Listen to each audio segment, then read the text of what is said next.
то ответ России будет незамедлительным и приведет вас к таким последствиям, с которыми вы в своей истории еще никогда не сталкивались.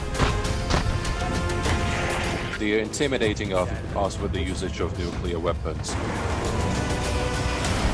Today, humanity is just one misunderstanding, one miscalculation away from nuclear annihilation. महाशक्तियां Ukraine में वर्चस्व की लड़ाई में हैं।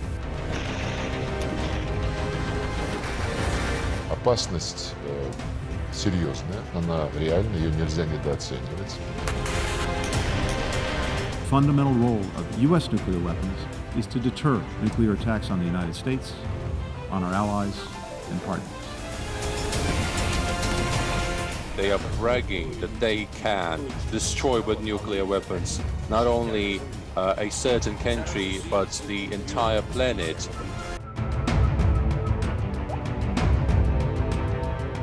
एक ऐसे वक्त में जब परमाणु हथियार रखने वाले देशों के बीच तनाव बढ़ रहा है, क्या रूस अपने घातक परमाणु हथियारों का इस्तेमाल करने की तरफ बढ़ सकता है? पुतिन के परमाणु शस्त्रागार में अब तक का सबसे बड़ा हथियार है, दुनिया का अब तक का सबसे बड़ा nuclear device, the tsar bomba, the emperor of bombs.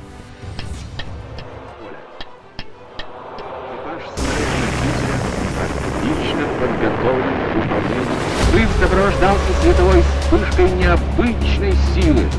30 अक्टूबर 1961 कोल्ड वॉर का चरम और सोवियत नेता निकिता खुर्शेव ने पश्चिम को एक चेतावनी दी।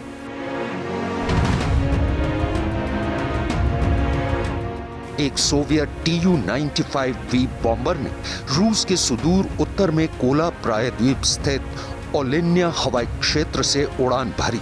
मेगा बॉम्ब के फ्लैश के असर को कम करने के लिए चमकीले सफेद रंग में रंगा हुआ विमान अपने टारगेट पॉइंट बेरेंट्स सी में एक कम आबादी वाले द्वीप समूह नोविया ज़मालिया पर पहुंचा।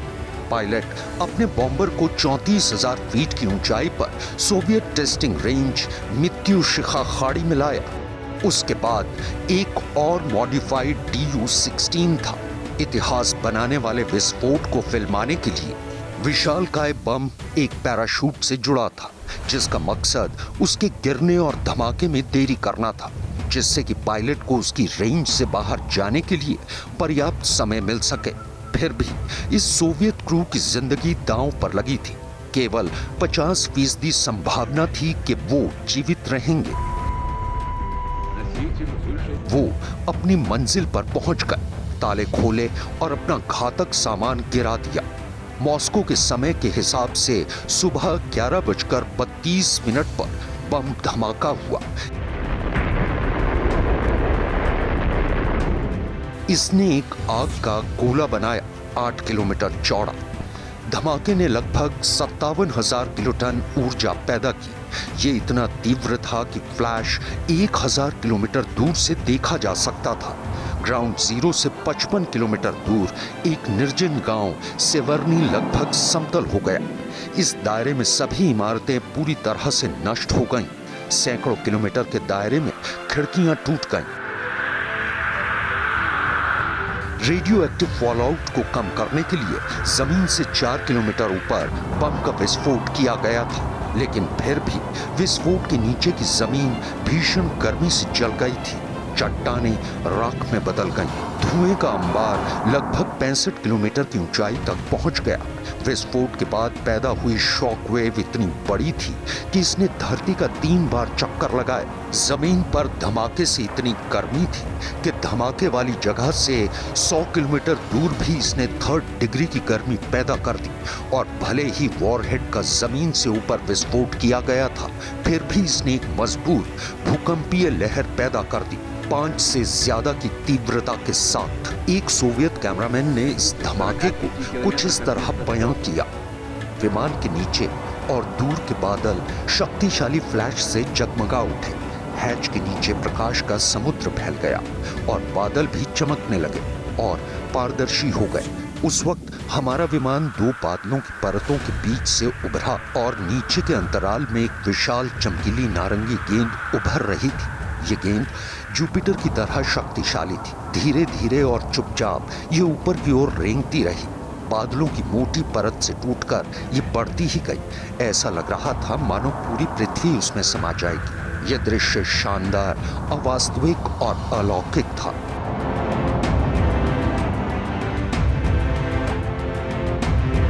ये बम 8 मीटर लंबा था। इसका व्यास लगभग 2.6 मीटर था और इसका वजन 27 टन से ज्यादा था, लगभग 5 हाथियों के वजन के बराबर। ये इतना बड़ा था कि ये उस विशाल विमान की इंटरनल बे में भी फिट नहीं हो सकता था जो इसे टेस्ट साइट पर उड़ा कर ले गया था। ये हिरोशिमा पर गिराए गए अमेरिकी बम लिटिल बॉय से काफी ज्यादा शक्तिशाली था। पूरे दूसरे विश्व युद्ध में इस्तेमाल की गई कुल फायर पावर का 10 गुना। लिटिल बॉय 15 किलोटन टीएनटी का था। जार बॉम्बा 58 मेगाटन टीएनटी के बराबर था। ये भले ही विशाल था, लेकिन जार बॉम्बा अभी भी अपनी मूल योजना से केवल आधा शक्तिशाली था।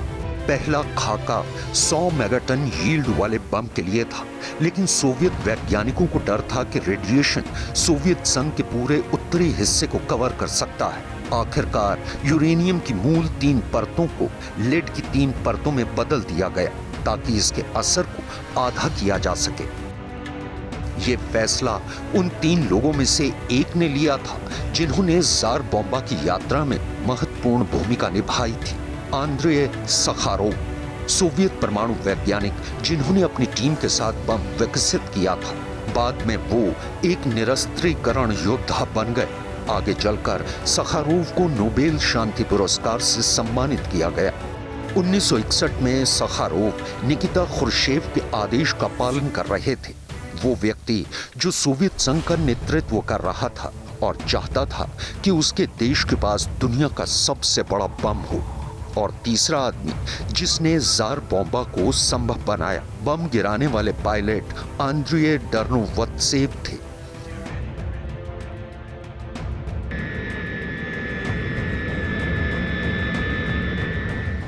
डर्नोवत्सेव ने जो बम गिराया था वो उसके फटने से पहले अपने विमान को लगभग 45 किलोमीटर उड़ाने में कामयाब रहे, लेकिन धमाके ने फिर भी उनको झटका दिया। किसी तरह वो नियंत्रण हासिल करने में कामयाब रहे और सभी बाधाओं के बावजूद विमान सुरक्षित उतर गया।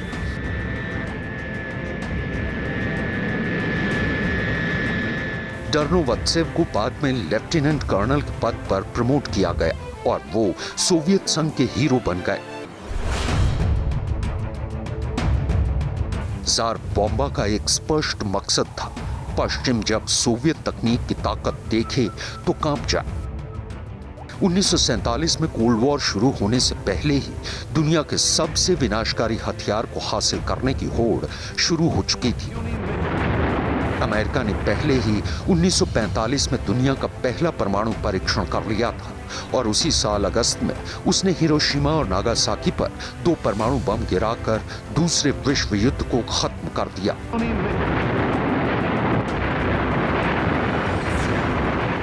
कहा जाता है कि अमेरिकी ताकत के प्रदर्शन ने जोसेफ स्टालिन को 5 साल के भीतर सोवियत परमाणु हथियारों के विकास का आदेश देने के लिए प्रेरित किया। अगस्त 1949 में सोवियत संघ ने अपना पहला न्यूक्लियर टेस्ट किया, जिसका कोड नेम RDS-1 था। ये टेस्ट मौजूदा कजाकिस्तान में सेमीपालाटिन्स्क टेस्ट साइट पर किया गया था। इस बीच अमेरिका ने 1952 में माइक नामक दुनिया के पहले हाइड्रोजन बम और 1954 में कैसल ब्रावो नामक अपने सबसे बड़े परमाणु डिवाइस का टेस्ट किया। कोल्ड वॉर ने परमाणु हथियारों की होड़ को एक तरह का रास्ता दे दिया था। सोवियत वैज्ञानिक भी हाइड्रोजन बम विकसित करने का काम कर रहे थे और 1955 में अपना पहला विस्फोट करने में कामयाब रहे। लेकिन निकिता खुर्शेव ने एक कदम आगे बढ़कर अब तक का सबसे शक्तिशाली बम बनाने का आदेश दिया।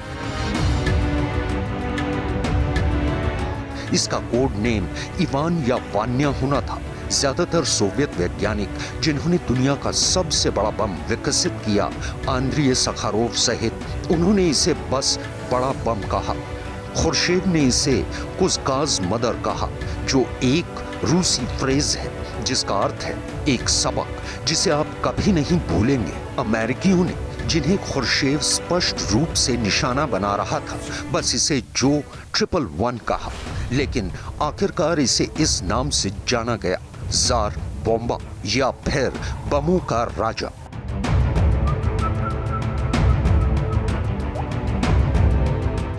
ज़ार बॉम्बा एक हाइड्रोजन हवाई बम था जिसे थर्मोन्यूक्लियर हथियार के रूप में भी जाना जाता है। परमाणु बम का एक ज्यादा एडवांस्ड और शक्तिशाली वर्जन। परमाणु बम ज्यादातर मामलों में यूरेनियम या प्लूटोनियम का इस्तेमाल करते हैं, वहीं हाइड्रोजन बमों को हाइड्रोजन के अतिरिक्त आइसोटॉप्स की जरूरत होती है जिन्हें ड्यूटेरियम या ट्रिटियम कहा जाता है। नतीजे के तौर पर विस्फोट का कारण बनने वाली प्रतिक्रिया भी अलग होती है।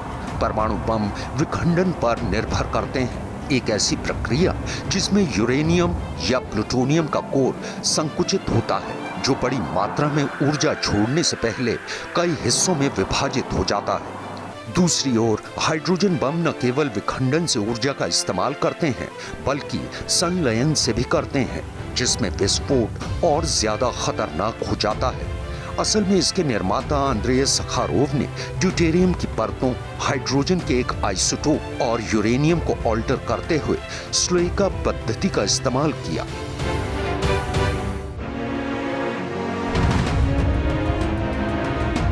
दुनिया के सबसे बड़े और सबसे खतरनाक हथियार का टेस्ट तो बस एक शुरुआत थी।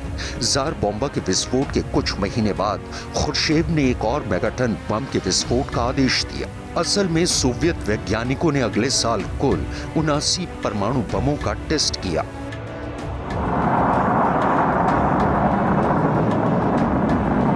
उधर अमेरिका भी खुद को रेस में बनाए रखने की कोशिश में था। उदाहरण के लिए मार्शल द्वीप समूह में उसका परमाणु परीक्षण कुछ ऐसा है जिसके लिए अमेरिका अभी भी भरपाई कर रहा है। 1946 और 1958 के बीच अमेरिका ने 7000 हिरोशिमा बमों के रेडिएशन में मार्शल द्वीप समूह को ढक दिया। 7 miles into the sky, the awe-inspiring cloud billows and surges. इस रेस के बीच दुनिया को कहीं ना कहीं एक लगाम लगानी थी और उसने 1963 में ऐसा किया जब ज़ार बॉम्बा विस्फोट के 2 साल बाद दो महाशक्तियां जमीन के ऊपर के सभी परमाणु टेस्ट पर प्रतिबंध लगाने के लिए सहमत हुईं। 1963 में अमेरिका, यूके और सोवियत संघ ने आंशिक परमाणु परीक्षण प्रतिबंध संधि पर भी हस्ताक्षर किए, जिसने वातावरण, आउटर स्पेस और पानी के नीचे परमाणु परीक्षणों को प्रतिबंधित कर दिया। इन सालों में यूएसएसआर और अमेरिका ने बड़ी संख्या में परमाणु बमों का परीक्षण जारी रखा। 1949 और 1990 के बीच सोवियत संघ ने 715 परमाणु परीक्षण किए और अमेरिका ने 969। सोवियत संघ ने इन परीक्षणों को अपनी सीमाओं के भीतर किया, जबकि अमेरिका ने कई विदेशी परीक्षण स्थलों का इस्तेमाल किया। कई सालों के प्रयोगों, परीक्षणों और विस्फोटों के बाद सोवियत संघ ने 1990 में अपना आखिरी परमाणु टेस्ट किया। वहीं अमेरिका ने ऐसा 1992 में किया।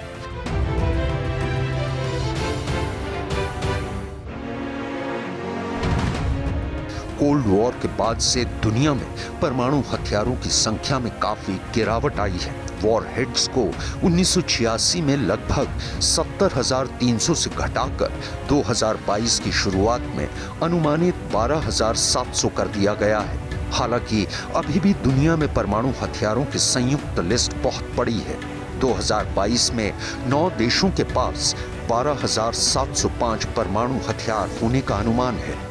सभी परमाणु हथियारों का लगभग 90% हिस्सा रूस और अमेरिका के पास है। इनके पास 5-5 हजार से ज्यादा परमाणु हथियार हैं। दुनिया में परमाणु हथियारों की कुल संख्या घट रही है, लेकिन पिछले 30 सालों में कमी की रफ्तार धीमी हो गई है। दुनिया के 12,700 परमाणु हथियारों में से 9,400 से ज्यादा मिसाइलों, विमानों, जहाजों और पनडुब्बियों द्वारा इस्तेमाल के लिए सैन्य भंडार में है। रूस ने 2020 में दुनिया के सबसे बड़े परमाणु विस्फोट का क्लासिफाइड फुटेज जारी किया। रूसी एटॉमिक इंडस्ट्री की 75वीं वर्षगांठ के मौके पर, और ये शायद एक संकेत था रूस की ओर से अपनी ताकत दिखाने का।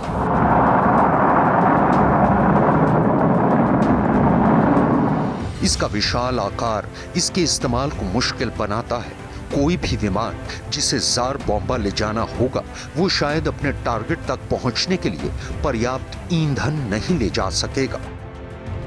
हालांकि रूस द्वारा शक्तिशाली अंतर महाद्वीपीय बैलिस्टिक मिसाइलों पर समान वॉरहेड रखने की संभावना मौजूद है।